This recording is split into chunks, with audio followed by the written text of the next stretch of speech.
Bonjour, c'est Judith des Magies de la Lune. Je vous présente une vidéo sur Pluton aujourd'hui, parce que Pluton rétrograde depuis le 1er mai. Pluton est passé en Verseau le 24 mars, et donc c'est une des planètes qui influence le plus notre société et nos individus actuellement. Voilà, donc c'est Judith, je suis à l'origine des Magies de la Lune, qui vous propose de l'astrologie, de la spiritualité et du coaching. Et maintenant, générique.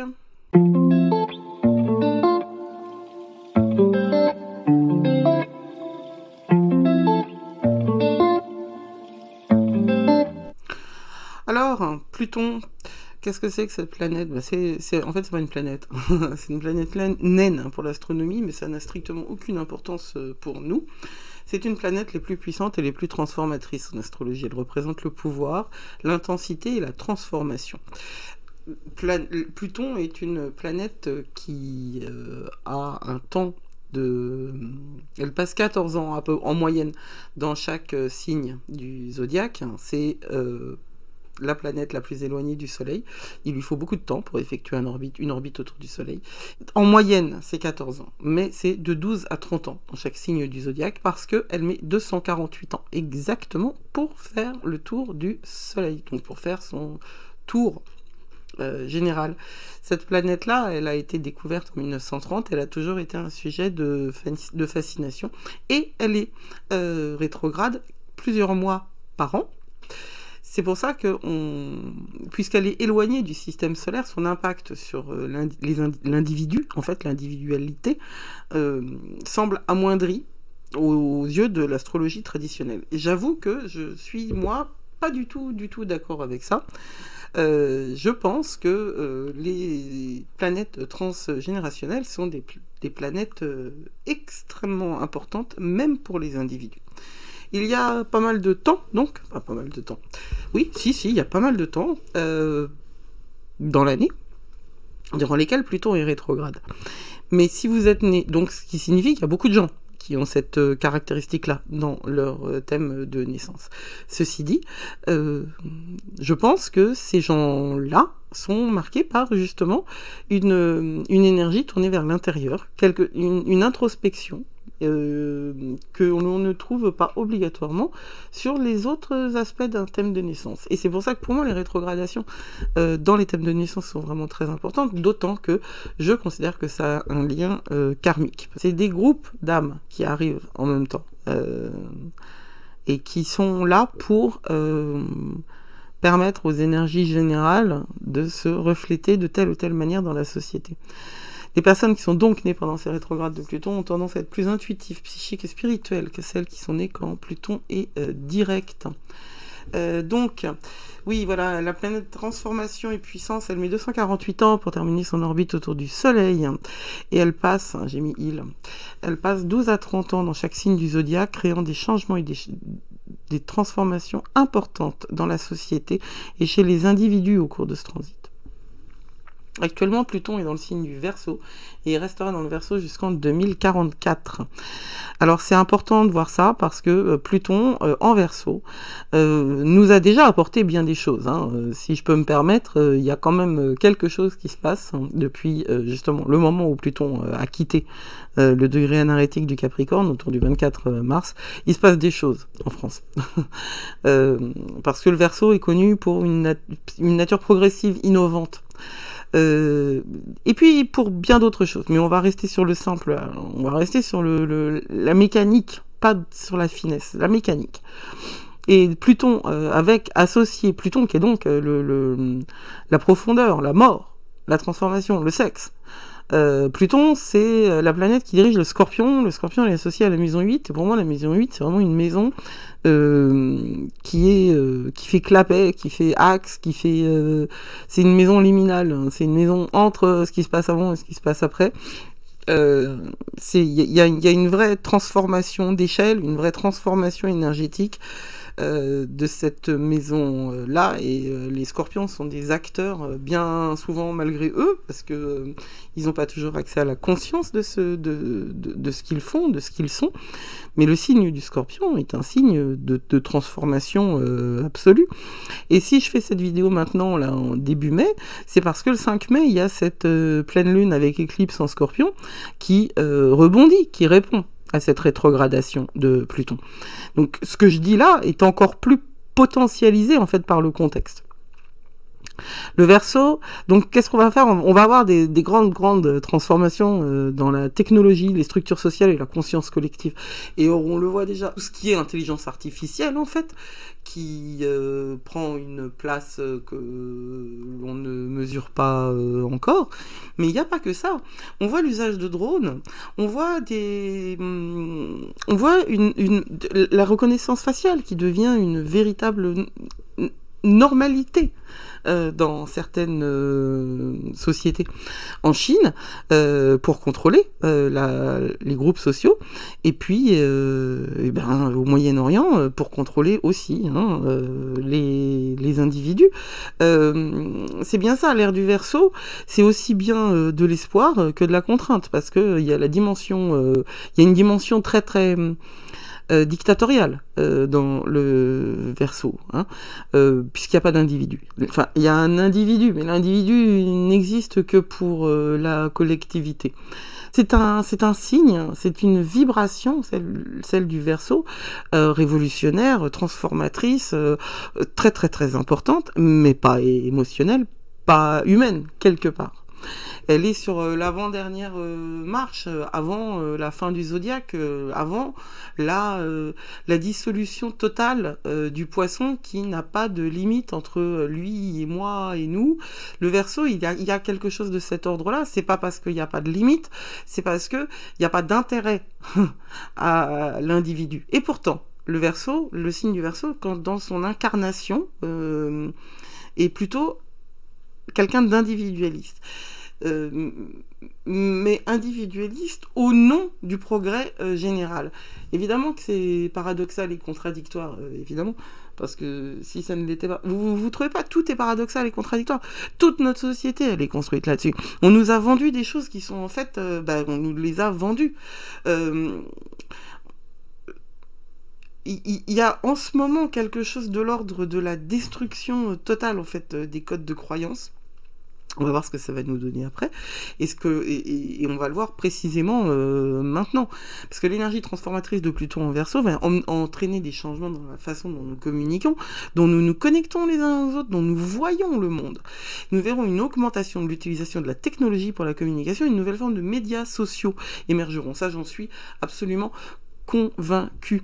Toutes les positions de Pluton ont eu des répercussions, en tout cas s'illustrent par un certain type de transformation. Par exemple, quand Pluton est arrivé, la chute du mur de Berlin en 89, ça a parfaitement coïncidé avec une conjonction Pluton-Uranus, qui a marqué la fin de la guerre froide et le début d'une nouvelle ère dans la politique mondiale. Quand Pluton est passé en Capricorne, la dernière fois, il y a ces mouvements MeToo qui est apparu, et là aussi, ça a une transformation radicale de la manière dont nous vivions la relation au pouvoir. Je veux dire, MeToo, je suis pas certaine qu'on réalise à quel point le mouvement MeToo va changer les choses, parce que c'est de ce petit grain de sable, petit. Je parle pas des victimes, mais je parle de l'institutionnalisation en fait de l'usage du corps de la femme, de la même manière que le racisme est institutionnalisé, de la même manière que en fait tout ce qui place un individu mâle, blanc, straight, ouvertement, en tout cas hétéro, ouvertement cisgenre, c'est-à-dire né-homme, en position de contrôle par définition, par essence. Ça a commencé à être foutu en l'air au moment de MeToo. Et ce que nous, on vit maintenant avec des attitudes qui sont révoltantes du gouvernement actuel. Et là encore, c'est pas une question de politique. Je veux dire, c'est pas faire de la politique que de voir que le langage est utilisé, n'est plus utilisé pour informer. C'est pas de faire de la politique que de constater, parce que moi je parle pas de politique, je parle pas de la réforme en tant que ce qu'elle est, la réforme des retraites. J'ai une opinion là-dessus, clairement, mais c'est pas le lieu. Ce que je vois, c'est la manière dont on communique avec nous. Et cette manière, elle est justement, elle remet, elle caricature en fait cette pyramide avec une représentation patriarcale, hyper capitaliste, hyper libérale, où l'individu n'a pas d'importance dans ce qu'il est, mais uniquement d'où il vient. Je veux dire, quand un ministre qui n'a clairement pas travaillé, au sens travailler, de la douleur, de la difficulté du travail, se permet de faire des remarques sur la présence ou l'absence de gens qui sont en mobilisation, et là encore, mon opinion n'a pas d'importance, mais ce genre de remarques, ce genre de normalisation du mépris, c'est quelque chose qui nous montre que l'élastique, un élastique se tend de plus en plus, et ça va péter.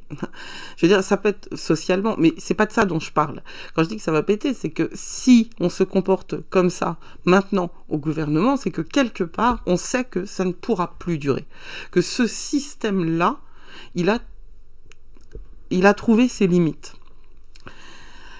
Et je n'ai pas la moindre idée de ce qui va se présenter après. Et c'est pas le but. Donc, on va parler de la rétrogradation là, de Pluton. C'est un moment de transformation et de changement profond. C'est un moment qui va durer, qui dure jusqu'au 2 octobre 2024. Donc un changement de transformation profond. D'autant que, durant la rétrogradation de Pluton, cet été, il y a le changement d'axe des nœuds nord-sud, des nœuds lunaires nord-sud. On est là sur un axe bélier-balance, on va passer, là on est sur un axe justement taureau-scorpion, et on va passer sur l'axe bélier-balance, et ça va changer énormément de choses. Alors, j'en parlerai en temps voulu, mais ce que je veux dire, c'est que tout est là. Tout est là pour la transformation totale des cadres de la société, du cadre même de la société. Et si on associe à ça Saturne en Poisson, qui est une dissolution de la structure même, voilà, vous pouvez en ressentir des angoisses profondes, ça c'est un moment à angoisse, c'est un moment à doute, c'est un moment très très compliqué, et ça peut être véritablement perturbateur. C'est parce que on est forcé en fait de se confronter à nos peurs et nos désirs les plus profonds. Pendant ce transit de rétrogradation, on peut éprouver vraiment des émotions intenses, mais vraiment, et n'ayez pas peur de ça, parce que vous pouvez avoir des luttes de pouvoir intérieur, vous pouvez avoir des moments de doute absolu, mais qu'est-ce que je fous là, putain, et qu'est-ce que je vais faire, et où je vais aller, et à quoi je sers, et pourquoi qu'on est tout petit, et voilà. Les questions si existentielles, tout simplement parce que Pluton, c'est le dieu des mondes souterrains, c'est tout ce que nous avons de refoulé, toutes nos ombres, et on ne sait pas, nos ombres, ce ne sont pas que nos ennemis intérieurs. Il y a des ennemis intérieurs, on a des démons. On a un démon, c'est un esprit, c'est pas un truc catholique. Le daimon, il existait avant qu'on crée cette religion. On a des antagonistes. On est un caractère, on est une personnalité, on est plusieurs choses, et toutes ces choses sont en friction. Donc, il faut bien comprendre que les ombres, ce ne sont pas les choses qui nous posent problème maintenant, et dont on a conscience. Les ombres, c'est ce qu'on ne sait pas. Et en vérité, entendez-moi, on ne sait pas ce qu'on ne sait pas. Donc, ce que vous voyez, ce sont les témoignages des ombres. Quand vous tombez malade, tiens, comme moi je suis tombé malade et je n'ai plus eu de voix, qu'est-ce qui est en action? Si j'avais conscience de ce qui est en friction à l'intérieur de moi, de ce qui motive les frictions qui sont à l'intérieur de moi, je ne serais certainement pas tombée malade au point de me couper la voix. j'ai énormément de choses à travailler sur moi, et puis voilà quoi, la vie ne s'arrête pas, et, et j'attends de moi beaucoup trop je le dis parce que je pense que c'est la vérité pour tout le monde. Nous attendons de nous beaucoup trop. On ne se rend pas compte à quel point on est étiré très très très finement entre toutes nos obligations, et à quel point il y a peu de moyens de ressources en fait quand on sort de l'autopilote. Et évidemment, l'autopilote dans une vie, c'est pas très intéressant, mais c'est épuisant de sortir de l'autopilote. Surtout à la force du poignet, et surtout pour tous ceux qui sont comme moi qui ont Chiron en bélier, sortir de Chiron en bélier, on en sort laminé, on en sort soulagé de bien des maux, de bien des misères, on en sort éclairé, on en sort conscient, réveillé, mais laminé. C'est pour ça que moi je me suis trouvé un truc à la gorge, ce qui va changer ma relation aux réseaux sociaux et aux discours que j'ai à tenir. Alors, ce transit de la rétrogradation, vous allez le concevoir aussi, vous allez le sentir aussi comme dans des luttes de pouvoir. Et là, c'est aussi microcosme, macrocosme. Les luttes de pouvoir, elles sont dehors, clairement, mais elles sont dedans aussi. Elles sont à l'intérieur de vous. Alors, soyez clair avec vous, soyez réaliste. Hein. Acceptez d'être fatigué, accepter de ne pas être super top tout le temps. Cette série là, 2020, 2021, 2022, 2023, clairement, même 2024 aussi, c'est à partir de 2025 que le job qu'on fait maintenant, qui est un job de forçat, quoi, va avoir des répercussions concrètes sur notre vie et sur celle de nos enfants.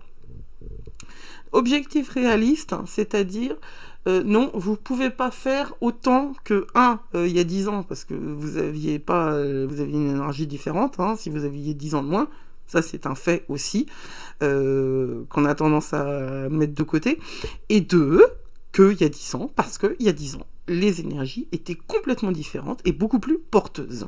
Alors, cette rétrogradation de Pluton, elle vous demande essentiellement et réellement de réfléchir à tout ce qui est soin de soi, auto-soin, et tout ce qui est ouverture au changement. Et c'est d'autant plus compliqué, l'ouverture au changement, que Mercure rétrograde en Taureau. Et que nous sommes dans une période tauréenne. Il y a beaucoup de taureaux. Cette semaine et le mois de mai, c'est un moment où il y a beaucoup d'impact en taureau. Jupiter va arriver en taureau. Et ni le taureau ni le scorpion ne sont des signes qui changent facilement.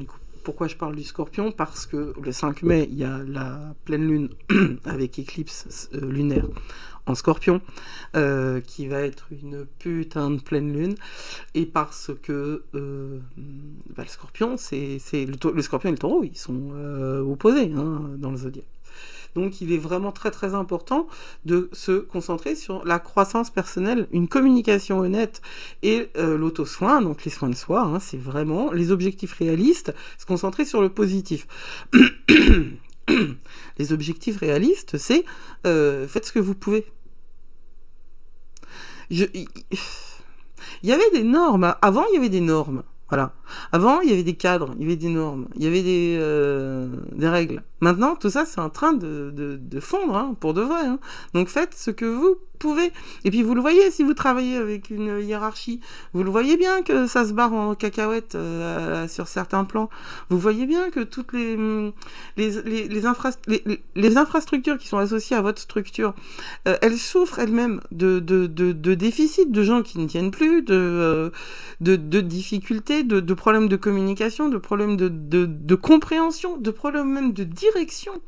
Parce que autant, toujours pareil, il y a de plus en plus de gens qui s'ouvrent. Mais comme je vous le disais, le passage de l'autopilote à être soi-même en conscience et en capacité de conduire son véhicule, eh ben, c'est pas du tout un passage qui est soft, facile et positif. Non, ça, c'est positif de toute manière, hein, parce que ça, c'est un choix que vous faites. Le choix de voir l'horizon comme quelque chose de positif, c'est un choix. Parce que concrètement, Si on s'en tient aux faits, voilà. Il y a déjà 2 villages qui sont privés d'eau potable en France. Hein, et on continue les bassines. Bon, les méga bassines, c'est un autre sujet. Mais on peut rester positif. On doit rester positif. Avoir regarder l'horizon avec plus d'amour. Voilà, de l'amour et de la compassion. Hein. De toute façon, je change pas. Je vois pas pourquoi je changerais. Et l'objectif, c'est de. Enfin, si, je vois plein de raisons pour lesquelles je changerais, mais pas sur ce domaine-là. Parce que je pense que ce qui nous manque le plus, c'est la compassion. Et je pense que la compassion, elle doit venir d'en haut. Ah, alors, je pense que j'ai terminé. Donc, on va finir par quelques... Ah non, je vais pas terminer. Donc, Pluton va apporter beaucoup de transformations et de changements dans nos vies individuellement, collectivement. C'est une influence difficile mais stimulante car elle nous aide à nous débarrasser d'anciens schémas de croyances et à en créer de nouveaux plus authentiques. Alors, si vous voulez embrasser cette énergie-là, il faut être prêt à plonger profondément dans votre psychisme et à explorer les coins et les recoins les plus sombres de votre âme. Avec la nouvelle lune qui arrive. Pleine lune, pardon. Avec la pleine lune qui arrive dans quelques jours. Ça va vraiment être... c'est le sujet, hein, c'est le thème du mois de mai. Le joli mois de mai. Période de la fertilité qui a commencé avec Beltane, qui est une fête païenne dont j'ai parlé dans la newsletter, qui n'est pas partie parce que c'est Mercure qui est rétrograde et que mon ordinateur, lui, visiblement subit Mercure rétrograde.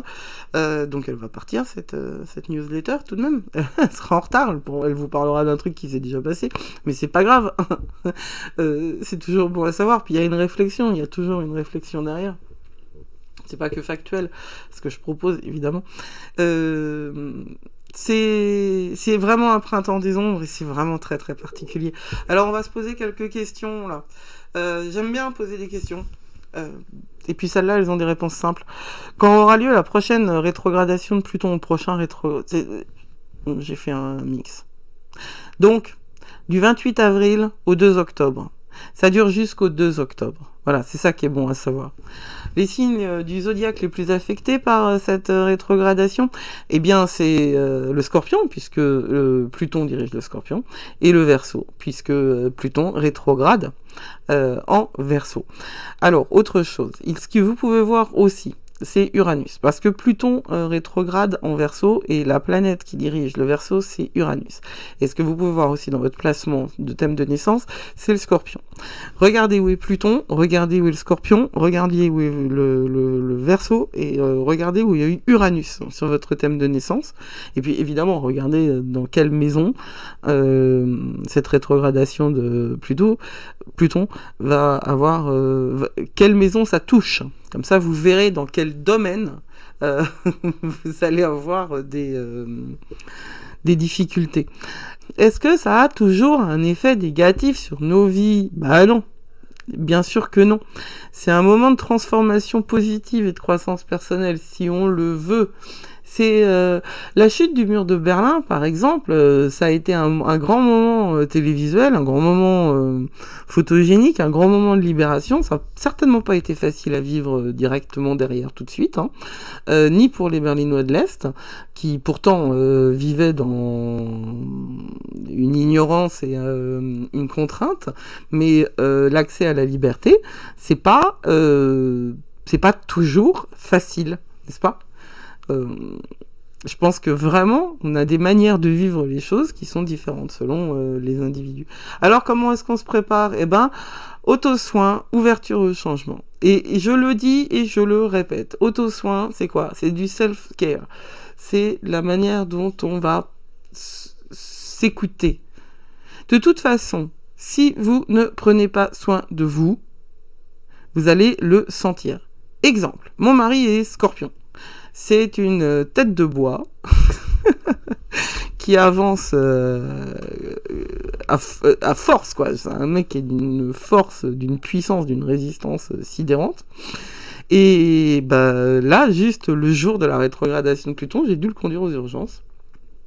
Parce que, voilà, il peut plus bouger. Bon, il a une maladie de dos chronique, mais il fait pas ce qu'il faut pour que ça... Voilà, donc là, il a une putain de sciatique et il bouge pas. C'est marrant, hein, parce que moi aussi, j'en ai eu une il y a 6 mois. C'est ça qui a commencé le burn-out. C'était la sciatique. Je trouve ça très, très amusant. Ouais, c'est drôle. Si, c'est drôle. Parce que ça s'est passé au moment de la nouvelle lune en Scorpion. Et là, au moment de la pleine lune en Scorpion, il vit quelque chose de l'ordre d'une incapacité, en fait. Et on va finir par cette question-là, parce que pour moi, c'est la plus importante. Est-ce qu'il est normal de se sentir émotionnellement bouleversé pendant cette période? Ouais, c'est normal et c'est même positif. Repérez ça, hein, et surtout qu'elle va être très très émotionnelle, la pleine lune en Scorpion. Très émotionnelle et très très vibrante. La lune est opposée à Uranus. Et ça va nous proposer des bouleversements.